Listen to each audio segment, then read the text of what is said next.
Wow ভাই কি বলবো, নিউজিল্যান্ডের বি টিমের সাথে বাংলাদেশ ক্রিকেট টিম প্রথম ওডিআই ম্যাচটা হেরে গেল মিরপুরে। এবং আরো বড় কথা হচ্ছে, যাই ইন্টারেস্টিং ব্যাপার হচ্ছে, যাই Bangladesh spin friendly spin attack wicket তৈরি করে নিউজিল্যান্ড ক্রিকেট টিমের সাথে প্রথম ওডিআই ম্যাচটা হেরে গেল। চিন্তা করেন, নিউজিল্যান্ডের বি টিমের সাথে, যেখানে 8 থেকে 9 জন প্লেয়ার একদমই নতুন, তারা সবাই এখন ব্যস্ত আইপিএল খেলতে। নিউজিল্যান্ডের অরিজিনাল দলটা, মেন পাওয়ারফুল দলটা কিন্তু এখন আইপিএল খেলতেছে, তারা ব্যস্ত ওইখানে। তো এই যে বি নাম্বার দলটাকে ফাটাইছে বাংলাদেশের সাথে ওডিআই খেলার জন্য, এবং ওইখানে বাংলাদেশের স্ট্রং নাম্বার 1 দলটা নিজেদের মতো উইকেট তৈরি করে, স্পিন অ্যাটাক উইকেট তৈরি করে তাদের সাথে ম্যাচটা হেরে গেল। ভাই আপনি ভাবতে পারেন, এবং তাদের উদ্দেশ্যটা কি? আমার কথা হচ্ছে যে আমাদের উদ্দেশ্যটা কি? আমরা কি ভবিষ্যতের প্ল্যান করি না? আমরা কি ওয়ার্ল্ড কাপ উইন হতে চাই না কখনোই? যদি আপনি ওয়ার্ল্ড কাপ উইন হতে চান, তাহলে আপনি কিভাবে আসলে এই ধরনের উইকেটে আপনি খেলতেছেন, কিভাবে খেলতেছেন? এবং আপনি দেখতেছেন এরপরও মানে ভালো কোনো রেজাল্ট হচ্ছে না।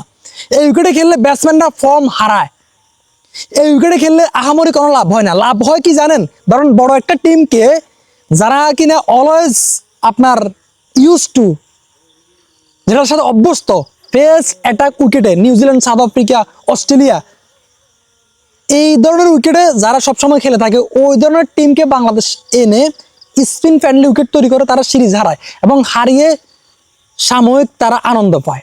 এবং এই আনন্দটা আসলে ভবিষ্যতের জন্য বিশাল কষ্টদায়ক হয়ে যায়। কেন জানেন? কারণ ভাই ওয়ার্ল্ড কাপে আপনার বড় বড় ইভেন্টে, আইসিসির বড় বড় ইভেন্টগুলোতে বাংলাদেশের জন্য নয়, সব টিমের জন্যই কিন্তু আপনার এই যে ব্যাটিং ফ্রেন্ডলি উইকেট তৈরি হয়। এবং এটা না করলে কিন্তু আইসিসিরও অনেক লস। লো স্কোরিং উইকেটে কখনোই বিগ ইভেন্ট হয় না। যদি আইসিসি এই ধরনের জিনিস রেগুলার করে, তাহলে তাদেরও লস, দর্শকরা দেখবে না, এবং দর্শকরা না দেখলে কিন্তু তাদের আলটিমেটলি লস। তো যাই হোক, ওইটা আমি বলতে চাই না।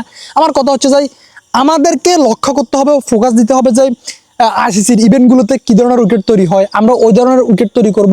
এবং আসলে ওভারঅল পুরো ওয়ার্ল্ডে কী ধরনের উইকেটের মধ্যে বিভিন্ন টিমগুলো খেলতেছে, ওইরকম আমরা পিচ তৈরি করি, এবং ওইগুলোতে আমরা বড় বড় টিমের সাথে খেলি আমরা অভ্যস্ত হই। এবং দেন আমরা আপনার বড় বড় ইভেন্টগুলোতে, আইসিসির বড় বড় ইভেন্টগুলোতে আমরা ভালো কিছু করতে পারবো।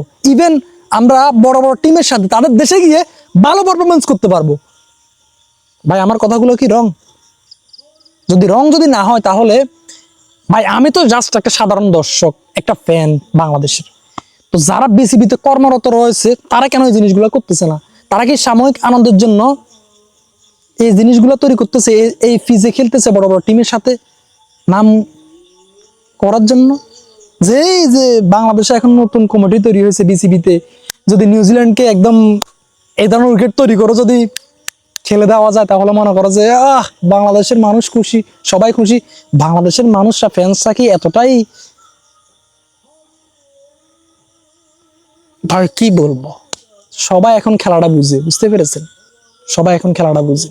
দয়া করে প্লিজ আপনারা এই ধরনের উইকেট তৈরি করবেন না।